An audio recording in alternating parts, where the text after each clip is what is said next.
Do's and don'ts of adding fractions. Well, this video has been inspired by my high school students who continue to do these mistakes. It's good time to correct. So, adding fractions is simple, but students often make mistakes that can lead to wrong answers. Today, we'll go through the do's and don'ts of fraction addition. Stay tuned to avoid these errors. So, in this video, you'll find many other things apart from just pointing out what is not correct. We have also used some symbols here. Since this is a very alarming stage, I see students in even grade 12 not doing well with fraction additions. Right. So, there are a couple of mistakes which are being done, which we are going to address with the help of examples. And we have taken practical examples from students' notes. Right. So one is that what is the wrong approach while we are solving a question related to addition of fractions? So one of them is that adding denominators instead of finding lowest common denominator. So when you are asked to add, let's say 1 over 2 plus 1 over 3, students will write 2 over 5, which is absolutely wrong, as you know, right? So that's what I meant by saying adding denominators instead of finding the lowest common denominator. The second is that LCM is the least, not just a multiple. So this is kind of important. So if you have 1 over 4 plus 1 over 6, we have to use LCM, which is 12, not the number 6 times 4, 24. Initially when students start this in middle school, the numbers are very small. But think about it when the numbers are like 17 and something 34, you, and you don't go for the common multiple, lowest common multiple of 34, rather multiply them. How will it result into, right? So that'll be terrible. So, so it's a caution, right? It's not a mistake, but it's kind of a caution. Please don't do that. And then don't overcomplicate. We have examples here where unnecessarily fractions are being overcomplicated. So we are going to highlight that these are the situations where you should not be overcomplicating the question itself, right? So one of the key which I noticed there is to really find the smallest common denominator so that everything is on the lowest terms simplified form already. You don't have to simplify your final result to get the right one, correct? Okay. Now, one of the most common mistake is that multiplying denominators directly, right? So this is done normally cross multiplying denominators and the others. Now that is it can lead to mistakes because unnecessarily you are introducing bigger numbers, right? Bigger numbers means bigger problems, correct? So very simple examples I'm going to take one by one and explain you. And at the end of the video, we'll also discuss key learnings and the right ways of doing things. So stay on till the end to understand this topic, else this could be a problem even in high school for you. Now let's go through the first example, which is so continuing with that, and we are going to lay stress one by one on these items. So 1 to 3, as you can see here, adding denominators instead of finding lowest common denominator. It is wrong. How do they make this mistake? Forgetting to convert to a common denominator is a mistake. How it is being committed, and don't overcomplicate. That is, today you might get a right answer, but for tomorrow it is a roadblock. Example 1. Identify the mistake in each of the following, provide correct solution. So we are also providing you the correct way of doing it so that corrections are made at the earliest. Great. So the first question is 1 over 8 plus 1 over 4, and the result is 2 over 12, which is wrong. What the student did was we just added 8 and 4 to get 12 and 1 to get 2, which is a big mistake, right? It is never like this. Second is, well, 1 over 8 plus 1 over 4, the student did find lowest common denominator, which was 8. However, the problem here is to forgot to convert the common denominators, right? So this is something which he forgot and got the wrong answer. The third student actually got the right answer, but that is, don't overcomplicate. So it was 1 over 8 plus 1 over 4. They multiplied the denominators, getting 32 as the common denominator. And the steps are missing here. How did they get 12? Is by adding 8 and 4, right? So, which is actually a wrong strategy, right? Actually, it should have been written with, 8 and 4 on the top, and then you get 12. So getting 12 from here is also not correct. But somehow the student got the right answer. So that's not correct. Second is that this has been also explained on a rectangle area or a grid model. Now, grid model is also very important to understand, since we do explain how do we add fractions with grid model. So we'll see that part also in this particular video. But let's first see the correct way of doing things, and let me show you the correct way. 1 over 8 plus 1 over 4 should be what? Well, in this case, what should be the lowest common denominator, right? So basically, we are finding the multiples, and we say 8 is the lowest common denominator. So you convert each fraction with denominator of 8. The first part is already correct, so that's okay. Here, you have to multiply by 2 each one of them. So you get 2 over 8. You get the whole idea, right? And then you add the numerator. So once you have a common denominator, so fraction is part of whole, right? So you made already 8 parts of the whole thing. So 8 remains as the common denominator. You add what is there in the numerator. So 1 plus 2, 3. So the correct answer is 3 by 8. Now, in this case, it's too complicated. If I have to show it on the grid, then basically what I'm doing here is, because it was 1 over 4 and 1 over 8, the grid to be formed should be kind of like this.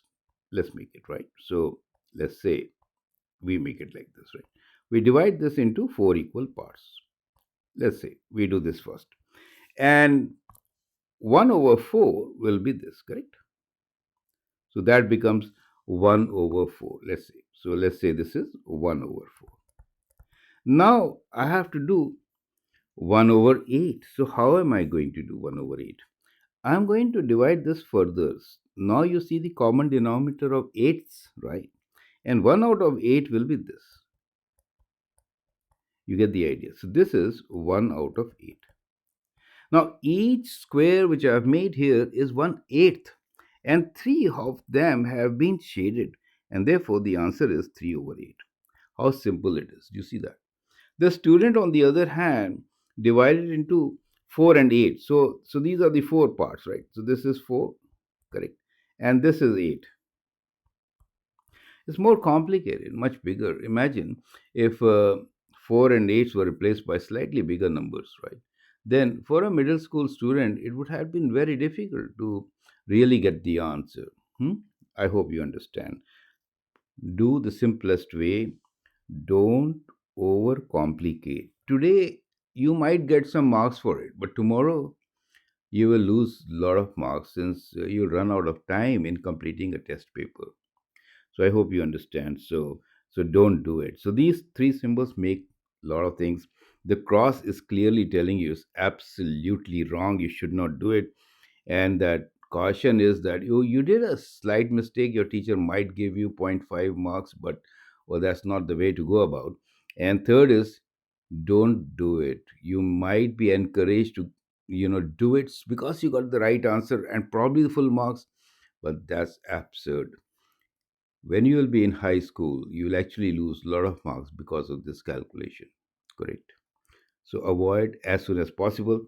Now let's move on to the second example, which will really appreciate how it can be multiplied into many things, right? So now here we are emphasizing on two things. So example number 2 here is identify the mistake, provide correct solution. So that's clear. So the question here basically is very simple.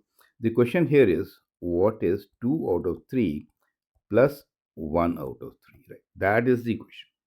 Now, the thing is that if you already have a common denominator, why to unnecessarily multiply these threes and get 9?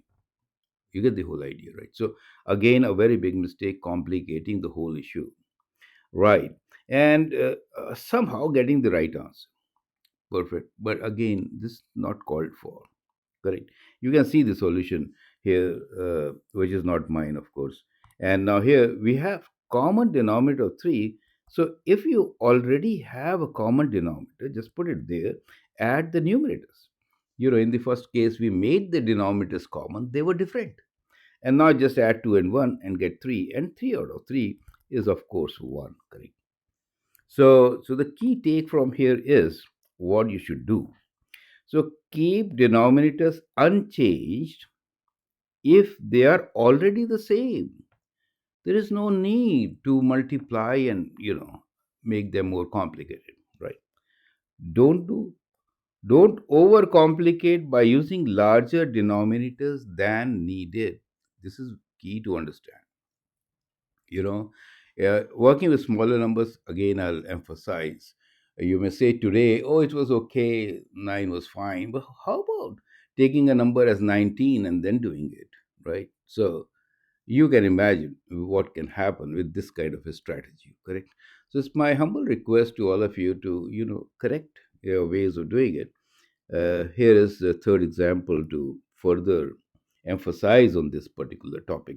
Right. So, example 3 is identify the mistake, provide correct solution. This is for you to see what really happens when the numbers become slightly bigger, right? 1 over 8 plus 1 over 4, this has been multiplied. Once again, I'm showing it separately here. And see what happens to your diagram, right? It becomes such a big diagram here. And you have to figure it out. So, once again, use LCM with common denominators, not just the number 32, right? So when the question was 1 over 8 plus 1 over 4, so what is the common denominator? The multiples of 4 are 4, 8, 12. Multiples for 8 are 8, 60. As soon as you see that, you know that the lowest common denominator could be 8. And therefore, rewrite this as 1 over 8 plus multiply these by 2, correct? And then you get 2 over 8. And the answer, as I said earlier, also is 3 over 8. Taking it again really is emphasizing that do not do this mistake, right? Of making numbers unnecessarily bigger. You should be working with LCM, right? So the do is use LCM to find common denominator, and don't multiply denominators unnecessarily. Now, this multiplication is required in some cases. For example, I can give you, right? If I have 1 over 2 plus 1 over 3, for example, right? Now, in this case, it makes sense to multiply them because these numbers are co-prime. Co-prime means they don't have a common factor, right? And their lowest common denominator is also their product, right? So in this case, well, you have to multiply this by 3, this by 2, correct? And so what you get is 3 plus 2, which is 5 over 6, correct? So sometimes it is required, and that is only when the denominators are co-prime. So in my next video in this playlist, we have arranged them in a way so that you can see how to correctly add fractions, right? And different kinds of cases. We have taken 4 cases there, which covers everything under adding fractions. Great. So I hope this point is clear. And once again, please find the lowest common denominator, right? By checking their multiples, just don't multiply. Okay. So now, what is your key intake from here? What did you learn, right? So, what are the do's and don'ts? Let's talk about this now. So, key takeaways are: first, use LCM to find common denominator. This is a must, right? This is basic. How do you use LCM? You have to write the numbers, write their multiples, and see which is common multiple. That becomes your common denominator. That is how we use the two terms LCM and LCD. Okay? Don't. Don't multiply denominators unnecessarily. Stop it. Clear. Do you understand? Very clear. Now, next do is keep denominators unchanged if they are already same, right? Once you have got the same denominators, what's the point in multiplying them and overcomplicating? Correct. Then this exercise will never end. You keep on getting common denominators, keep on multiplying, then this whole exercise continues till infinite times. You understand? So don't overcomplicate with larger denominators than needed. Very important step, and I hope this gives you some clue. Let's summarize the right way of doing things because our focus had been on the wrong side, but now we'll end with the right side. So, what did we learn really? The right way here is same denominators, just add the numerators, right? That's the simplest question you could get.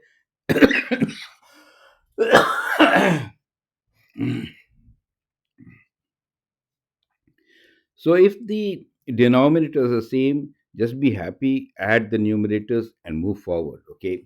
Now, if the denominators are different, then you find the LCM. Once you find the LCM, correctly write equivalent fractions. Okay. And third is multiplying denominators. Stop doing it. Right. That's very important to do. That's the right way. Find the lowest common denominator instead. Makes sense, right? So the three examples, as per our 3 points clearly mentioned here, we have the same denominators of 7, just add the numerators, get your result. Second, C is common multiple 5 and 10, so we just double the first number, get 2 out of 10, right? Instead of 1 out of 5. This is an equivalent fraction. And then you add to 3 and get your result. And the last step is to simplify. So, most of the time, whenever you're writing answer to adding fractions, answer should be given in the lowest terms, most simplified form. That's also a key to get full marks and understand the concept. Now, here we have the third example. Do not cross multiply 6 and 4 to get 24. You can find 12 as their lowest common denominator and then work with the least numbers and get the result. Otherwise, your answer will be kind of twice, right? So you get 22 over 24. And then you will have to reduce it. And if you forget to reduce it, one, you spend extra time in working with bigger numbers. Second, there was a situation where you could have forgotten to simplify the answer and then lose marks, right? And of course, time is very important, correct? So I hope all this makes a lot of sense. You can like, subscribe to my channel, learn more. Thanks for sharing and keep sharing your views and thoughts. Thank you and all the best.